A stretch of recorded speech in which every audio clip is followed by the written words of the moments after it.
अस्सलाम वालेकुम dear students. हमारा आज का lecture question number 7 last question exercise 1.2 का सेम वही क्वेश्चन है जिस तरह हमने क्वेश्चन नंबर 5 किया, 6 किया, आज हम 7 करने जा रहे हैं। अच्छा, पिछले क्वेश्चन और इस क्वेश्चन में सिर्फ एक फ़र्क है कि पिछले क्वेश्चन में एक्स वाई आया हुआ था और जो हमारा आज का क्वेश्चन है उसमें एक्स वाई की जगह ए प्लस बी लगा हुआ है। मतलब अब हमें ए और बी की वैल्यू फाइंड आउट करनी है। क्वेश्चन वही सेम है, उसी तरह मल्टीप्लाई करेंगे, उसी तरह इक्वेशन बनेगी, उसको काट कर हम अपना आंसर निकालेंगे। तो तेज तेज हल करते हैं। सबसे पहले मल्टीप्लाई करना होगा। ए को 1 से मल्टीप्लाई कर दिया, ए आ गया। 3 से किया तो 3a आयोटा।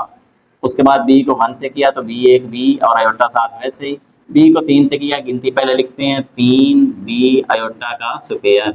ये लें, वो जो आगे चीज लिखी है हर सवाल की तरह वो वैसे ही आपने लिख देनी है जैसे आप पहले लिखते हैं। अब क्या होना है, जो रियल है ये दोनों तो इमेजिनरी हैं, ये ए रियल है। उसके बाद प्लस ये वैसे ही लिखा रहा है 3a iota plus b iota, और वो जो लिखा है इस पे फोकस करें। क्या कह रहा है, 3b और आयोटा स्क्वायर के बदले -1। आयोटा स्क्वायर के बदले हमेशा हम -1 लगाते हैं। ये मेरे पास 3a iota plus b iota, इस पे फोकस करें। ये माइनस अंदर मल्टीप्लाई होगा तो बन जाएगा -3b। ये -8 प्लस 11 आयोटा। सिंपल। अब आपके पास एक ये रियल है और एक ये रियल है, दो रियल हैं, ये दो इमेजिनरी है। रियल वाले आपस में मिला देता हूँ, a माइनस 3b। ये दोनों आयोटा वाले हैं तो दोनों आयोटा वाले इकट्ठे लिख के 3a प्लस b और बाहर आयोटा करते हैं। सिंपल।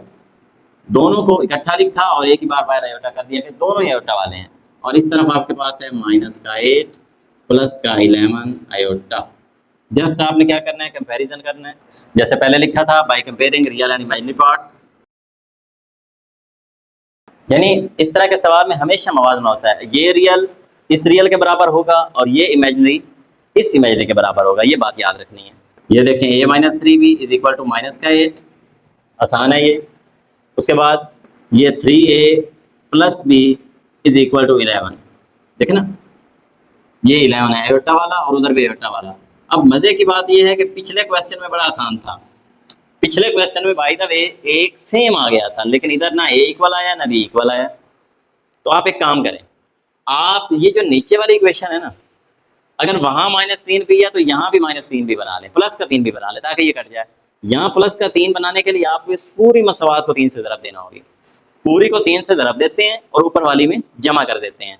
मैं इकट्ठा काम करूंगा, ऊपर वाली पहले लिख लूंगा और नीचे वाली को मैं 3 से ज़रब दे के लिखूंगा। अब देखिएगा, तो मैं लिखता हूँ यहाँ पे उर्दू में लिख लेता हूँ। मसावात ये 2 है मेरे पास, तो मसावात 2 को 3 से ज़रब देकर 1 में जमा करने से ऐसे लिखूंगा।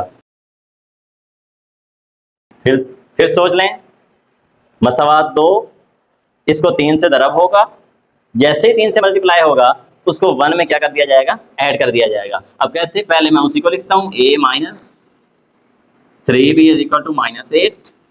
लेकिन जो नीचे वाली है इसको 3 से ज़रब दे के लिखना है, तो 3 3 ये 9a, ये प्लस का 3b, 3 1 3 और वो कितना बन गया 11 3 33। अब दोनों को क्या कर देता हूँ, ऐड कर देता हूँ। तो जैसे ही ऐड हुआ, अब देखें ये 3b से 3b कैंसल और ये कितना बन गया 9 और 1 10, ये 10a और इस तरफ क्या होगा, ये प्लस का 33 है, माइनस के 8 हैं, तो कितने बच गया वाला प्लस का 25।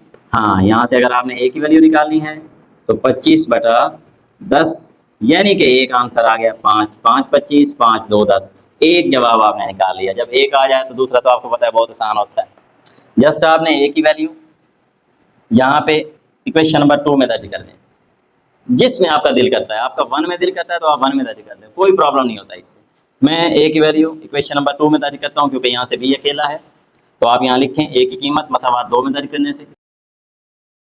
वैल्यू कैसे लिखेंगे, 3a, ये देखें 3 इंटू a की जगह 5/2 plus b is equal to 11। Just थोड़ा सा हल करना है। ये 3 5 से ज़रब हो जाएगा, 3 5 15, नीचे वाला 2 वैसे ही, plus b is equal to 11 लिखा रहने दें, नो प्रॉब्लम। उसके बाद क्या होगा, ये 15/2 उस तरफ चला जाएगा पूरा, इधर b रह जाएगा, उधर 11 माइनस 15/2। तो जस्ट एलसीएम लेना है, यहाँ पे आ जाते हैं।